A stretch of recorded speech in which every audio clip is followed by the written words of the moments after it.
প্রিয় ছাত্রছাত্রীরা, মোবাইল ছাড়া আমরা আজকাল একদম চলতে পারি না। কিন্তু তার মানেই কি মোবাইল খারাপ? মোবাইল হাতে থাকলেই কি আমরা খারাপ হয়ে যাব? নিশ্চয়ই নয়। মোবাইলটাকে যদি আমরা সঠিকভাবে কাজে লাগাতে পারি, তাহলে নিশ্চয়ই মোবাইলটাও আমাদের সহায়ক হতে পারে, বন্ধু হতে পারে। তাই মোবাইল হাতে নাও, ক্ষতি নেই, কিন্তু মোবাইলের মাধ্যমে ভালো কিছু দেখবো, ভালো কিছু শুনবো, ভালো কিছু জানবো। আজকে আমি আমার ইউটিউবের মাধ্যমে বিভিন্ন যে লেখক লেখিকারা রয়েছে, তাদের যে সাহিত্যকর্ম রয়েছে, তা কিন্তু আমি তুলে ধরছি আমার এই ইউটিউব চ্যানেলের মধ্য দিয়ে। আজকের যে নিবেদন, রামকানাইয়ের নির্বুদ্ধিতা, তা রবীন্দ্রনাথ ঠাকুরের একটি করুণ রসেরই গল্প। এই ছোট গল্পটি আজকে আমরা জানবো, কিন্তু এমনভাবে জানবো, প্রথমত এর থেকে যে সাহিত্য রস, যে বিনোদন, তা তো অবশ্যই উপভোগ করব, আমাদের কাজে লাগবে। আর দ্বিতীয়ত এবং মূলত যেটা আমাদের কাজে লাগবে, এই ছোট গল্প থেকে যা কিছু তথ্য আমাদের জানা প্রয়োজন, সেই সমস্ত তথ্যগুলোও কিন্তু আমি লিখিত আকারে তোমাদের জন্য আমি এই ভিডিওতে রাখবো, যাতে করে তোমাদের পরবর্তীকালে যে কোনো চাকরির পরীক্ষায় এর থেকে যে প্রয়োজনীয় তথ্যগুলো তোমরা পেতে পারো। তাই দেখতে থাকো আজকের এই স্পেশাল ভিডিওটি এবং অবশ্যই কমেন্ট করে জানাবে তোমাদের কেমন লাগলো।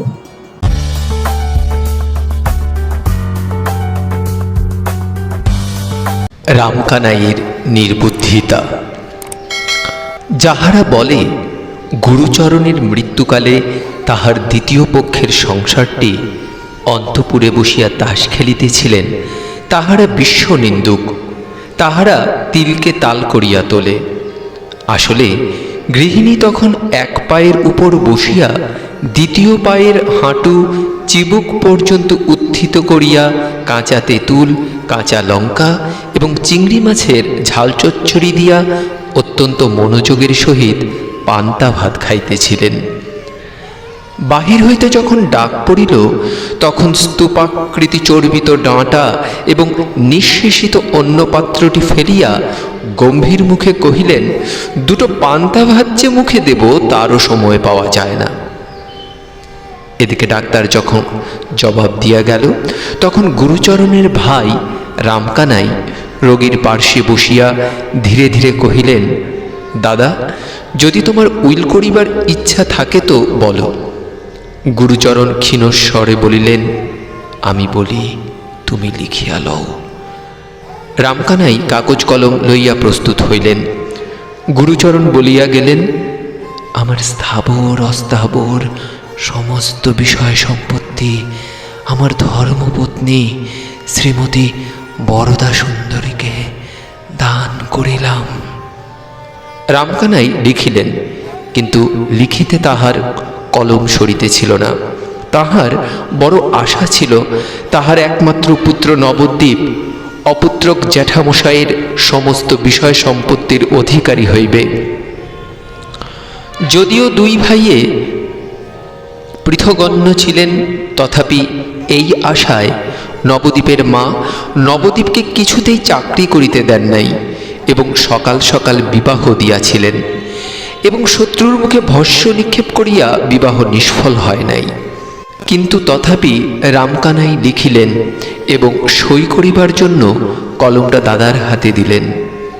গুরুচরণ নির্জীব হস্তে যাহা সই করিলেন, তাহা কতকগুলো কম্পিত বক্ররেখা, কি তাহার নাম বুঝা দুঃসাধ্য।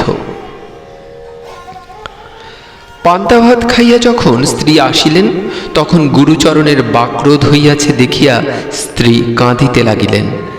যাহারা অনেক আশা করিয়া বিষয় হইতে বঞ্চিত হইয়াছে, তাহারা বলিল, মায়া কান্না, কিন্তু সেটা বিশ্বাসযোগ্য নয়। উইলের বৃত্তান্ত শুনিয়া নবদ্বীপের মা ছুটিয়া আসিয়া বিষম গোল বাঁধাইয়া দিল। বলিল, মরণকালে বুদ্ধি নাশ হয়, এমন সোনার চাঁদ ভাইপো থাকিতে। রামকানাই যদিও স্ত্রীকে অত্যন্ত শ্রদ্ধা করিতেন, এত অধিক যে তাহাকে ভাষান্তরে ভয় বলা যাইতে পারে, কিন্তু তিনি থাকিতে পারিলেন না। ছুটিয়া আসিয়া বলিলেন, মেজবউ, তোমার তো বুদ্ধিনাশের সময় হয় নাই, তবে তোমার এমন ব্যবহার কেন? দাদা গেলেন, এখন আমি তো রহিয়া গেলাম। তোমার যা কিছু বক্তব্য আছে অবসর মতো আমাকে বলিও, এখন ঠিক সময় নয়। নবদ্বীপ সংবাদ পাইয়া যখন আসিল তখন তাহার জ্যাঠামশাইয়ের কাল হইয়াছে। নবদ্বীপ মৃত ব্যক্তিকে শাসাইয়া কহিল, দেখিব মুখাগ্নি কে করে, এবং শ্রাদ্ধ শান্তি যদি করিত আমার নাম নবদ্বীপ নয়। গুরুচরণ লোকটা কিছুই মানিত না। সে ডফ সাহেবের ছাত্র ছিল। শাস্ত্রমতে যেটা সর্বাপেক্ষা অখাদ্য সেইটাতে তার বিশেষ পরিতৃপ্তি ছিল। লোকে যদি তাহাকে খ্রিস্টান বলিত, সে জিভ কাটিয়া বলিত, রাম, আমি যদি খ্রিস্টান হইতো গোমাংস খাই। জীবিত অবস্থায় যাহার এই দশা, সদ্যমৃত অবস্থায় সে যে পিণ্ডনাশ আশঙ্কায় কিছুমাত্র বিচলিত হইবে এমন সম্ভাবনা নাই। কিন্তু উপস্থিত মত ইহা ছাড়া আর কোনো প্রতিশোধের পথ ছিল না। নবদ্বীপ একটা সান্ত্বনা পাইল যে লোকটা পরকালে গিয়া মরিয়া থাকিবে। যতদিন ইহলোকে থাকা যায় জ্যাঠামহাশয়ের বিষয় না পাইলেও কোনো ক্রমে পেট চলিয়া যায়, কিন্তু জ্যাঠামহাশয় যে লোকে গেলেন সেখানে ভিক্ষা করিয়া পিণ্ড মেলে না। বাঁচিয়া থাকিবার অনেক সুবিধা আছে। রামকানাই বরদা সুন্দরীর নিকট গিয়া বলিলেন, বউ ঠাকুরানী, দাদা তোমাকেই সমস্ত বিষয় দিয়া গিয়াছেন। এই তাহার উইল, লোহার সিন্ধুকে যত্নপূর্বক রাখিয়া দিও। বিধবা তখন মুখে মুখে দীর্ঘ পদ রচনা করিয়া উচ্চস্বরে বিলাপ করিতেছিলেন। দুই চারিজন দাসীও তাহার সহিত স্বর মিলাইয়া মধ্যে মধ্যে দুই চারিটা নূতন শব্দ যোজনাপূর্বক শোক সঙ্গীতে সমস্ত পল্লীর নিদ্রা দূর করিতেছিল। মাঝে হইতে এই কাগজ খণ্ড আসিয়া এক প্রকার লয়ভঙ্গ হইয়া গেল এবং ভাবেরও পূর্বাপর যোগ রহিল না। ব্যাপারটা নিম্নলিখিত মতো অসংলগ্ন আকার ধারণ করিল। ওগো, আমার কি সর্বনাশ হলো গো, কি সর্বনাশ হলো। আচ্ছা ঠাকুরপো, লেখাটা কার? তোমার বুঝি? ওগো, তেমন যত্ন করে আমাকে আর কে দেখবে? আমার দিকে কে মুখ তুলে চাইবে গো? তোরা একটুকু থাম, মেলা চেঁচাস নে, কথাটা শুনতে দে। ওগো, আমি কেন আগে গেলুম না গো? আমি কেন বেঁচে রইলুম? রামকানাই মনে মনে নিঃশ্বাস ফেলিয়া বলিলেন, সে আমাদের কপালের দোষ। বাড়ি ফিরিয়া নবদ্বীপের মা রামকানাইকে লইয়া পড়িলেন। বোঝাই গাড়ি সমেত খাদের মধ্যে পড়িয়া হতভাগ্য বলদ গারোয়ানের সহস্র গুতা খাইয়াও অনেকক্ষণ যেমন নিরুপায় নিশ্চলভাবে দাঁড়াইয়া থাকে, রামকানাই তেমনি অনেকক্ষণ চুপ করিয়া সহ্য করিলেন। অবশেষে কাতর স্বরে কহিলেন, আমার অপরাধ কি? আমি তো দাদা নই।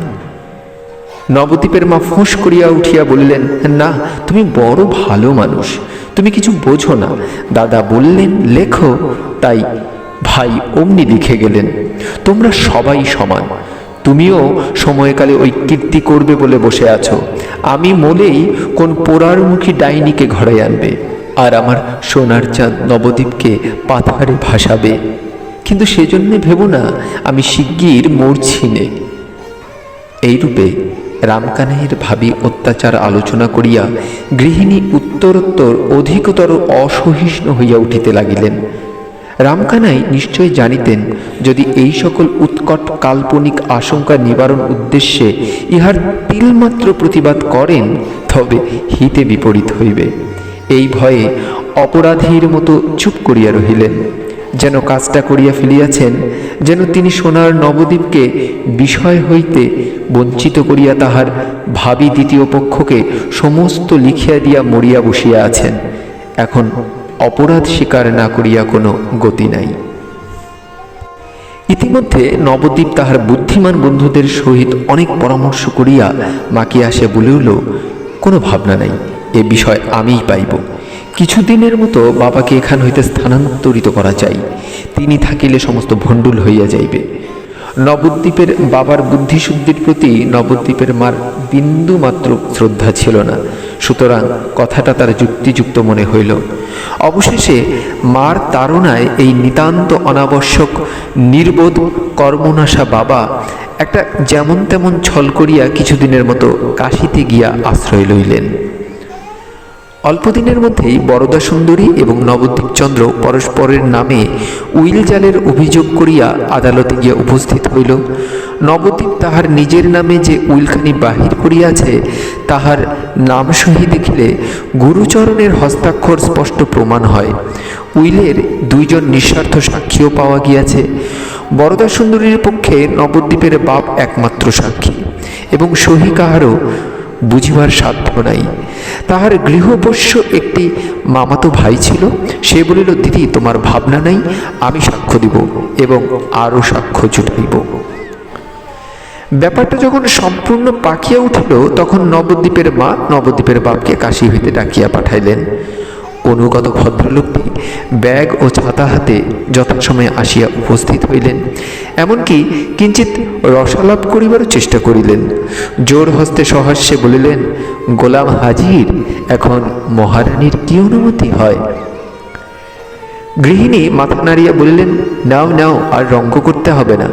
এতদিন ছুতো করে কাশিতে কাটিয়ে এলেন, একদিনের তরে তো মনে পড়েনি, ইত্যাদি। এই রূপে উভয় পক্ষে অনেকক্ষণ ধরিয়া পরস্পরের নামে আদরের অভিযোগ আনিতে লাগিলেন। অবশেষে নালিশ ব্যক্তিকে ছাড়িয়া জাতিতে গিয়া পৌঁছিল। নবদ্বীপের মা পুরুষের ভালোবাসার সহিত মুসলমানের মুরগি বাৎসল্যের তুলনা করিলেন। নবদ্বীপের বাপ বলিলেন, রমণীর মুখে মধু, হৃদয়ে ক্ষুর। যদিও এই মৌখিক মধুরতার পরিচয় নবদ্বীপের বাপ কবে পাইলেন বলা শক্ত। ইতিমধ্যে রামকানাই সহসা আদালত হইতে এক সাক্ষীর সপিনা পাইলেন। অবাক হইয়া যখন তাহার মর্মগ্রহণের চেষ্টা করিতেছেন তখন নবদ্বীপের মা আসিয়া কাঁদিয়া ভাসাইয়া দিলেন।